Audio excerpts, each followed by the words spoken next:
네, 2장 1절부터 17절까지인데, 야, 2장 전체네요. 예, 깁니다. 좀 풍성해서 좀 짧게 좀 나왔으면 좋겠는데, 아, 길지만 좀 최대한 간단하게, 알기 쉽게 여러분께 좀 설명을 드리고, 우리가 묵상할 수 있는 부분들도 좀 같이 살펴봤으면 좋겠습니다. 어, 내가 다시는 너희에게 근심 중에 나아가지 아니하기로 스스로 결심하였노니, 예전에 말씀드렸죠. 지금 바울이 얘기하고 있는 이 근심 중에 나아갔었다. 예전에 그렇게 나아갔었다라고 하는 그것이 바로 근심의 방문이라고 하는 것입니다. 바울이 바로 두 번째 고린도 교회에 방문했었던 일을 얘기하고 있는 거예요. 자, 이제 한 번 더 제가 거의 3일 연속으로 말씀드리는 것 같은데, 한 번 더 아주 간단하게, 어, 바울이 고린도 교회에 어떻게 방문했었고, 어떻게 편지를 전달했었는지 간단하게도 말씀드릴게요. 왜냐면 이 배경을 좀 알아야지 여러분 이제 바울의 심정을 좀 잘 알 수 있고, 이 편지 내용도 좀 알 수가 있습니다. 일단은 바울이 제일 먼저 고린도 교회에 갔었던 때가 2차 전도 여행 때입니다. 그때 처음 가서 개척을 했죠. 그리고 지금 바울이 이 편지를 쓰고 있을 때는 3차 전도 여행 중입니다. 바울은 이 편지를 에베소라는 곳에서 쓰고 있어요. 이때 에베소에서 처음으로 편지를 고린도 교회로 보냅니다. 근데 이 편지는 유실돼서 전해져 내려오고 있지 않아요. 그냥 서신서입니다. 이 서신서를 보냈어요. 그 다음에 이제 고린도에서 온 이 대표단들을 통해서 고린도 교회 소식을 들었는데 아주 좋지 않았습니다. 뭐 당파가 나눠지고 여러 가지 문화적인 문제들이 있었어요. 그래서 바울이 디모데를 보내서 그 고린도 교회를 좀 돕게끔 합니다. 이때 쓴 편지가 고린도 전서예요. 아마도 이제 디모데가 이 고린도 전서 편지를 가지고 고린도에 갔겠죠. 근데 그 다음에 디모데가 돌아왔어요. 돌아와서 바울에게 고린도 교회 상황을 얘기했는데 너무 좋지 않았어요. 그래서 너무 좋지 않았어요. 그래서 바울이 직접 갑니다. 직접 고린도로 바로 갑니다. 근데 오히려 그 방문이 바울에게는 굉장히 힘든 방문이었어요. 이 유추하는 것은 아마도 고린도 교회 안의 문제들이 여전히 해결되지 않고 심지어 플러스 알파로 이제 사람들이 바울의 사도권을 의심하고 바울의 말을 이제 거의 믿지는 않는 상태다. 예전에도 그런 사람들이 있었는데 더 심해졌다. 그런 것들을 이제 눈으로 확실히 보고 아무것도 하지 못하고 다시 돌아오게 된 것이죠. 이 방문이 바로 근심의 방문입니다. 그리고 바울은 다시 고린도 교회로 바로 가지 않기로 마음을 먹은 겁니다. 또 이때 이제 바울이 이제 계획을 또 바꾼 거죠. 왜 바로 고린도로 가지 않기로 결심을 했냐면은 뒤에서 나옵니다. 예, 이 고린도 교회에 심각하게 잘못을 하고 있는 사람들이 있었어요. 다는 아닌데 잘못을 하는 사람들은 아주 심각한 잘못을 하고 있었습니다.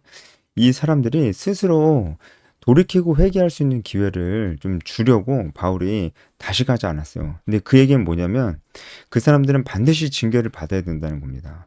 그만큼 아주 심각하고 중차대한 일이었습니다. 그래서 이 바울이 근심의 방문 이후로 다시 에베소에 돌아와서 다시 편지를 씁니다. 근데 이 편지도 유실됐어요. 이 편지를 우리가 흔히 눈물의 편지, 눈물로 쓴 편지라고 그렇게 얘기를 합니다. 근데 이 편지도 전해져 내려오지 않아요. 이 눈물의 편지를 이번에는 디도가 가지고 고린도로 갑니다. 그리고 그 고린도 교회 소식을 그러니까 이 편지를 받고 그 다음에 고린도 교회가 어떤 반응을 보일 거 아니에요. 그 반응과 그 이후의 상황들을 바울이 알기를 원했어요. 그래서 이 편지를 들고 간 디도를 통해서 알기를 원했어요. 그래서 이 디도와 드로아에서 만나기로 해요.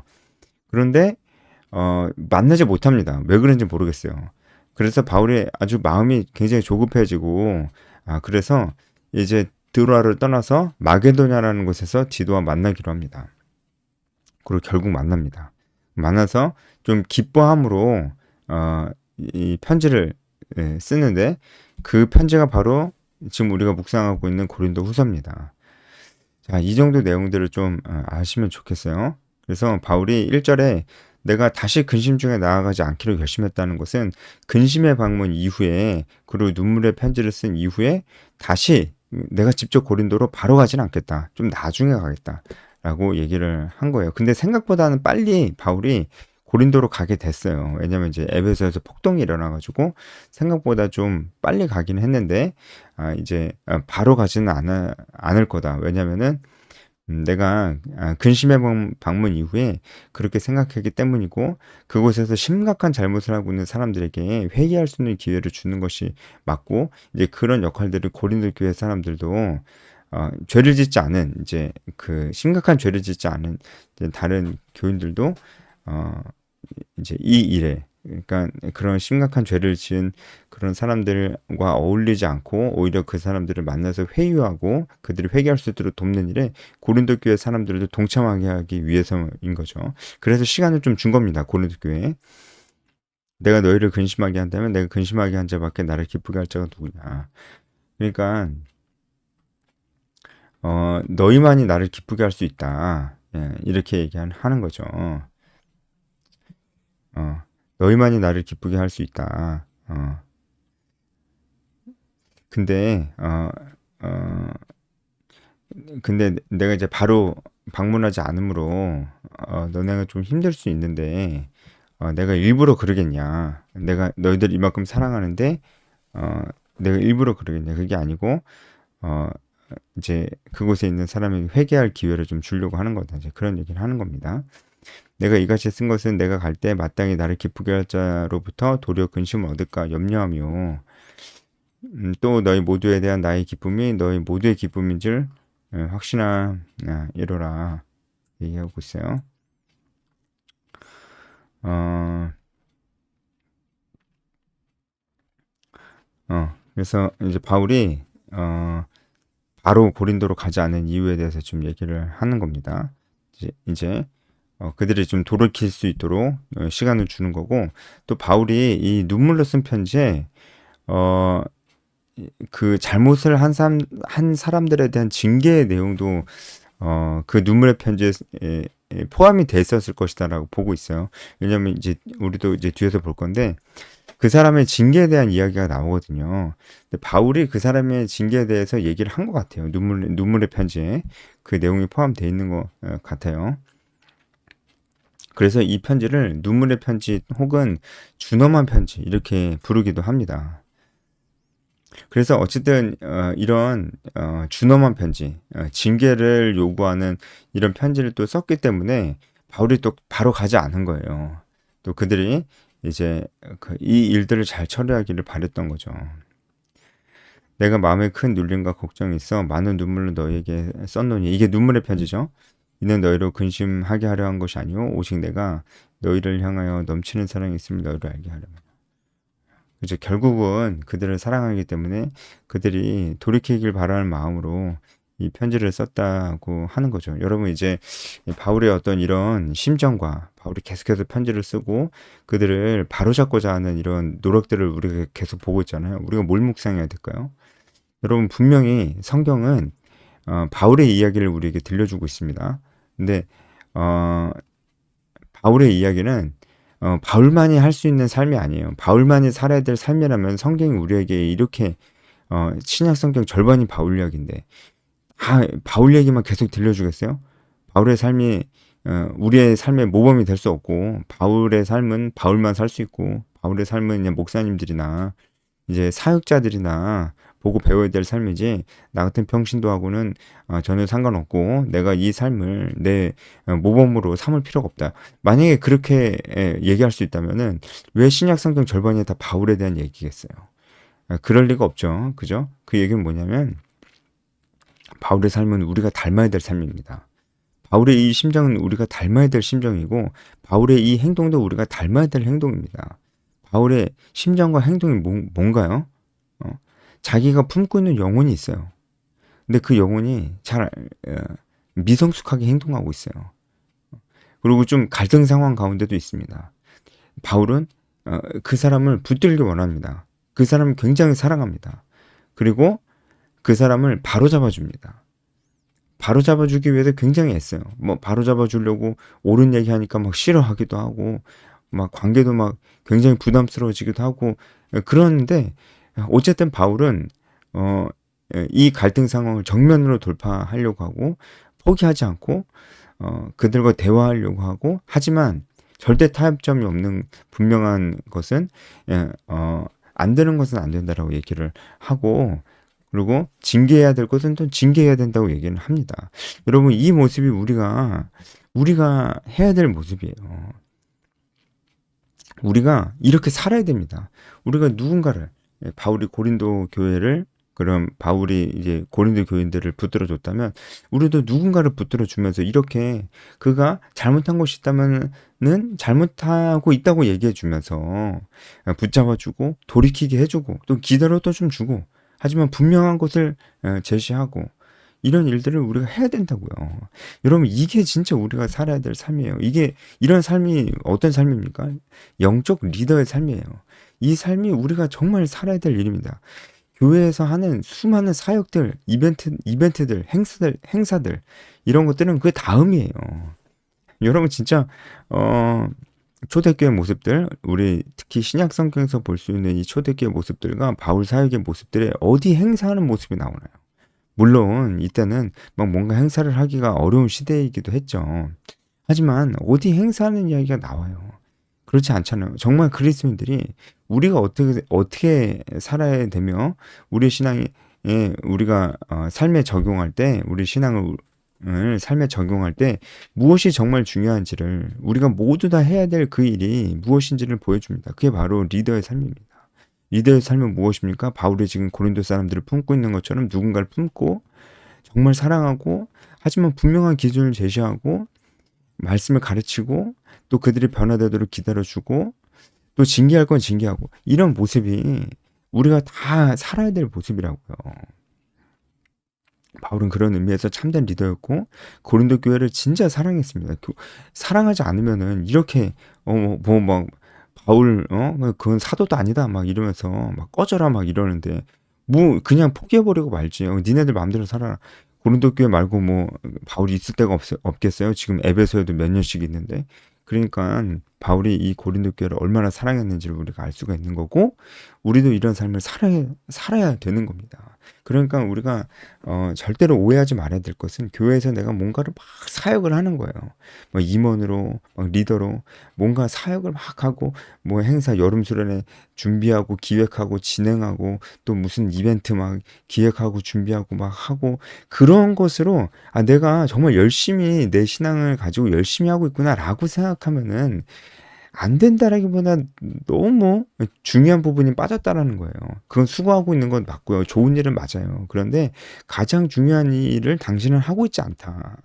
아무리 임원으로 하면서 무슨 행사 준비하고 그런 것들이 나쁜 건 아니고 당연히 좋은 거죠. 그렇지만 당신은 가장 중요한 것은 하고 있지 않다. 그 가장 중요한 삶은 무엇이냐? 바울이 우리에게 보여준 거. 신약 성경이 우리에게 끊임없이 보여주는 삶. 바로 영적 리더의 삶. 사람을 만나십시오. 사람을 품으십시오. 사람을 책임지세요. 사람을 가르치고 사람을 훈련시키세요. 이게 우리가 살아야 될 삶입니다. 네, 전 정말 그런 삶을 여러분 도전하고 싶어요. 네. 전 정말 교회에서 이렇게 정말 이런 전도 제자와 열정도 있고 역량도 있고 자질도 좋은데 맨날 반주만 하고 있고 맨날 방송실에만 있고 맨날 교사도 그것도 애들 케어해주기만 하는 그런 교사. 그런 봉사만 하고 있는 거 보면은 너무 안타깝고 답답하기도 해요. 왜냐면 그 모든 봉사들이 다 좋은 거예요. 좋은 건데 가장 중요한 것은 안 하고 있는 거라니까요.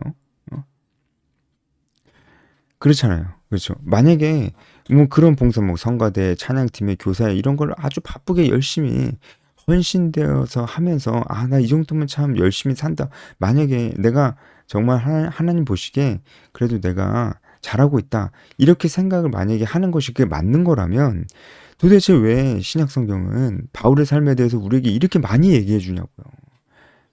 바울의 삶에 대해서 왜 신약 성경 절반이 그 이야기냐고요. 왜 예수님은 제자를 삼으라는 얘기를 그렇게 강조해서 말씀하셨고, 예수님 공생의 삶 자체가 그냥 제자 삼는 것을 모범적으로 보여준 삶이었어요. 왜 그러셨겠냐고요. 그거 뭐 우리가 그렇게 안 살아도 되는 거면은 왜 그걸 보여주신 거냐고요. 왜 목사님들만 그렇게 살으라고? 그럴 리가 없잖아요. 그래서 이런 생각이 이제 드는 겁니다. 오늘 이 얘기가 너무 길어졌네요. 그래서 바울이 이제 근심하게 한 자에 대해서 이제 얘기를 하는데, 이 사람이 이제 고린도 교회 안에서 뭔가 큰 잘못을 한 사람입니다. 일단은 이 사람이 어떤 잘못을 했냐면 1차적으로는요. 바울의 사도권에 대해서 부인하고, 자기만 부인한 게 아니고 다른 사람들도 좀 부인하게 좀 안 좋은 영향력을 교회 안에서 행사했던 것 같아요. 그런데 단순히 바울의 사도권을 부인하고 바울은 믿을 만한 사람이 못 된다라고 얘기하는 사람이었다면은 그 사람을 상대로 바울이 그 사람 징계해라. 그 사람 왜 그러냐. 이렇게 만약에 바울이 그런 사람을 상대로 그렇게 얘기했다면 조금 우리가 오해할 수 있잖아요. 바울이 자기를 반대하는 사람들은 다 척결해버리나? 뭐 이런 생각이 들 수도 있잖아요. 근데 그게 아닙니다, 여러분. 그게 아니지만 그게 완전히 틀린 건 아니에요. 일단은 뭐 그 얘기부터 해보죠. 그게 완전히 틀린 건 아니에요. 바울의 사도권을 무시하고 그것을 의심하고 바울이 거짓말하는 사람이다라고 얘기하는 그 사람에 대해서 그 말만으로도 바울이 징계를 명한 것은 맞습니다. 바울을 의심하면 안 돼요. 바울의 사도권을 자꾸 의심하고 바울을 자꾸 반대하면 안 됩니다. 그것은요, 바울이 자기 개인적인 감정으로, 왜 나를 반대해? 나를 왜 그렇게 막 기분 나쁘네? 징계해버려. 이렇게 개인적인 감정으로 얘기한 게 아니고, 만약에 이 사람이요, 바울 말고, 딴 사람이 바울과 똑같은 메시지를 그 사람에게 전한다면, 그 사람이, 그 바울과 똑같은 메시지를 전하는 그 사람은 좋아할까요? 그 사람은 인정할까요? 그렇지 않다는 거예요. 그러니까 지금 바울이 자신의 사도권에 대해서 부인하고 의심하는 자들을 징계하라고 하는 것은 말씀의 권위입니다. 말씀의 권위. 하나님의 말씀의 권위를 세우려고 하는 거예요. 왜냐면은 어쨌든 그 교회에서 모든 사람들이 바울에게, 물론 이제 아볼로나 다른 영향도 있었지만 바울에게 가르침을 받았기 때문에 그래요. 이 사람들이 바울의 사도권을 의심하는 순간 고린도 교회 사람들은 반드시 하나님의 말씀을 의심하고 받아들이지 못하는 사람도 생기게 되는 것입니다. 지금 고린도 전서에서 우리가 묵상해서 알고 있지만 고린도 교회는 아주 극심한 문화적인 도전을 받고 있었어요. 그런 상태에서 우리 행동의 유일한 기준이 되는 하나님의 말씀이 점점 그 힘을 잃어간다면 고린도 교회는 그냥 순식간에 그냥 없어지는 거예요. 그래서 바울이 지금 중요하게 여기는 것은 바울 자기 자신을 막 거기서 바울의 명성을 거기서 높이려고 하는 게 아니고, 어쨌든 바울을 통해서 말씀이 전해졌기 때문에, 근데 바울을 무시하는 거는 곧 이 말씀을 무시할 확률이 너무나 높기 때문에 징계를 하라는 겁니다. 바로 잡으라는 거예요. 그건 안 되니까. 하지만 단순히 그 문제만 있는 것은 아닙니다. 우리가 17절을 보면은 이 사람들의 정체를 조금 더 알 수 있을 것 같은데, 단순히 바울의 사도권만 부인하는 게 아니고 하나님의 말씀을 혼잡하게 하는 사람인 것 같아요. 하나님의 말씀을 혼잡하게 하는 사람이, 여기서 혼잡하게 한다, 이 뜻이 이제 잠깐만요. 헬라어로 이 혼잡하게 한다라는 뜻이 카펠로스인데, 이게 그 이런 이런 행동에서 유래가 됐다고 합니다. 어떤 사람이 과일을 파는데 사람들이 다 보이는 맨 위에는 좋은 과일을 해놓고 밑에는 나쁜 과일을 이렇게 숨겨놓고 그 이제 파는 거예요. 우리가 가끔 과일 가게에서 과일 살 때도 그런 적 있잖아요. 딸기 살 때 위에 있는 딸기들은 다 이쁘고 먹음직하게 생겼는데 집에 와가지고 딱 뜯어보니까 그 밑에 안 보이는 밑에 줄에 있는 딸기들은 막 상해 있고 막 이런 경우들 있잖아요. 딱 그겁니다. 그렇게 속여서 과일을 파는 거. 이렇게 그런 행위를 이 카펠로스, 혼잡하다라는 단어가 바로 여기서 유래했다고 이제 합니다. 그런데 이거는 속이는 거잖아요. 그래서 속인다는 의미가 있어요. 여기서 혼잡하게 한다는 것은 속인다는 의미가 있어요. 근데 그냥 속인다는 의미만 있는 게 아니고요. 유익을 위해서 속인다는 의미가 있어요. 그러니까 이 사람들이 하나님 말씀을 혼잡하게 한다는 것은 하나님 말씀을 자기의 유익을 위해서 속이고 있다 이렇게 볼 수가 있는 거예요. 그러니까 이 사람들은 하나님 말씀을 막 가르치고 전하고 다니는 사람들일 확률이 높습니다. 하나님 말씀이라고 막 얘기를 하는데 사실은 그냥 자기 생각이고 그것도 사실은 자기가 돈을 벌거나 유익을 얻기 위해서 하나님 말씀을 그냥 핑계 삼아서 그냥 자기 얘기하면서 그렇게 얘기하면서 돌아다니는 사람들입니다. 사람들을 혼잡하게 헷갈리게 만들고 속임으로 인해서 그래서 아마도 고린도의 그 퇴폐한 그런 성적인 문화도 그냥 그런 거 들어와도 돼. 그런 거 그냥 다 그렇게 사는데 우리도 그렇게 살아도 돼. 이런 식으로 얘기하는 그런 사람들의 확률이 되게 높습니다. 그 사람들이 바울의 사도권도 부인한 것이고 하나님 말씀을 속이고 자기 유익을 위해서 그렇게 어지럽히는 사람이기 때문에 바울이 이런 사람 징계하지 않을 수 없잖아요. 그래서 이런 사람은 징계한 것일 것이다. 하지만 그럼에도 불구하고 바울이 그 사람을 좀 용서해줘라. 이렇게 얘기합니다. 징계를 어느 정도 한 것 같아요. 그러니까 그 정도만 해라. 라고 바울이 이제 얘기를 하는 거죠.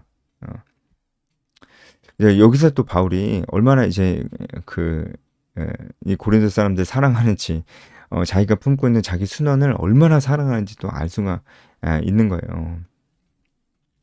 근데 8절을 보면은 그러므로 너희를 권하노니 사랑을 그들에게 나타내라 라고 얘기를 하고 있습니다.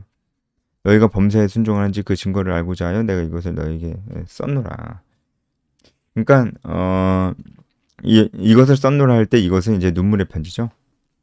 그 눈물의 편지에 잘못한 자들에 대한 징계에 대한 것도 이제 바울이 얘기를 했어요. 근데 고린도 사람들이 잘 순종한 거죠. 고린도 사람들 대부분은 지금 자신의 잘못을 회개하고 돌이켰습니다. 그런데 일부 몇 명의 죄인들이 아주 큰 죄를 짓고 있는 거죠. 그래서 바울이 이미 자기 죄를 회개한 그 사람들에게 순종해라. 그 큰 잘못을 하고 하나님 말씀을 혼잡하게 하는 사람들 징계해라 했더니 바울의 그 얘기에 잘 순종해서 그렇게 한 겁니다. 근데 이제 바울이 이제 그 정도면은 적당하다. 이제 그를 용서해줘라. 왜냐면은 징계의 목적이 그를 괴롭게 하는 게 아니고 그가 돌이키는 것이 징계의 목적이기 때문에 이제 그 정도면 됐다. 그가 너무 많은 근심에 잠겨서 아예 돌이킬 생각을 아예 안 하게 될 수도 있다. 그러니까 그 정도가 좋을 것 같다라고 얘기를 하는 것입니다. 7절 마지막 절에 있죠. 그리고 10절을 보면은 너희가 무슨 일이든지 누구를 용서하면 나도 그러하고 내가 만일 용서할 일이 있으면 용서한 그것은 너희를 위하여 그리스도 앞에 한 것이다 라고 이제 얘기를 하고 있습니다. 바울이 이 얘기는요, 바울이 내가 예전부터 용서를 해왔었고 너희도 이렇게 하길 바란다 이렇게 얘기를 하는 것입니다. 네. 그리고 이제 12절로 가면은 바울이 이제 고린도 교회에 가는 그 계획에 대해서 좀 상세하게 얘기를 해요. 바울이 제가 이 부분 아까 말씀드렸으니까 그냥 간단하게만 넘어갈게요. 바울이 디도를 드로아에서 만나기로 했었죠. 그런데 디도 만나지 못했고 그리고 마게도냐 가서 디도 만납니다. 그리고 고린도 후서 썼다고 말씀을 이제 드렸어요. 드로아에서 복음을 전할 수 있는 문이 활짝 열렸는데도 바울은 거기 그 드로아에서 오래 머물지 않고 바로 나왔습니다. 그만큼 고린도 사람들의 상황이 너무 궁금해서 이제 다른 것을 할 수가 없는 복음을 전하는 것도 어려운 그런 상황이었던 것 같아요. 네, 그런데 디도를 이제 만난 거죠. 마게도니아에서 만났어요. 14절 이하는 디도를 만난 이후에 바울의 심정과 그 이후의 말들입니다. 그리스도 안에서 이기게 하시고 우리를 말미암아 각처에서 그리스도를 아는 냄새를 나타내게 하시는 하나님께 감사해라. 그러니까 이겼다 이겁니다. 바울이 지금 이겼다. 우리가 이겼다. 왜냐면은 고린도 사람들이 자신의 잘못을 회개하고 돌이켰다는 얘기를 이제 들었거든요. 그러니까 우리가 이겼다 이렇게 얘기를 하고 있는 겁니다. 그러니까 하나님의 말씀, 성령 하나님의 그 능력이 사람을 변화시키는 능력이 결국 이긴 것이다. 그래서 너무나 기쁘다.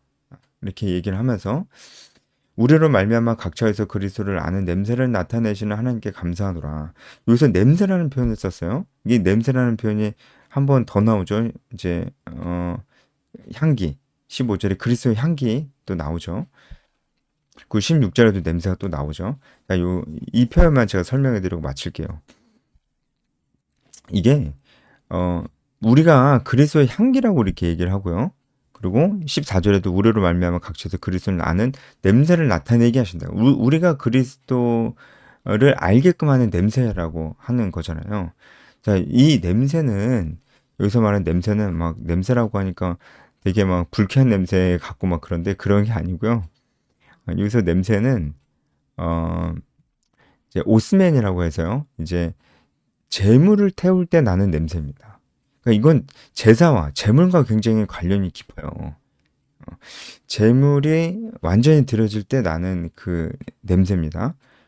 근데 지금 하나님께서 우리를 하나님의 그리스도를 알게 하는 복음을 전하는 그런 그리스도의 향기로서 우리를 그런 그리스도를 아는 냄새로서 우리를 사용해 주셨어요.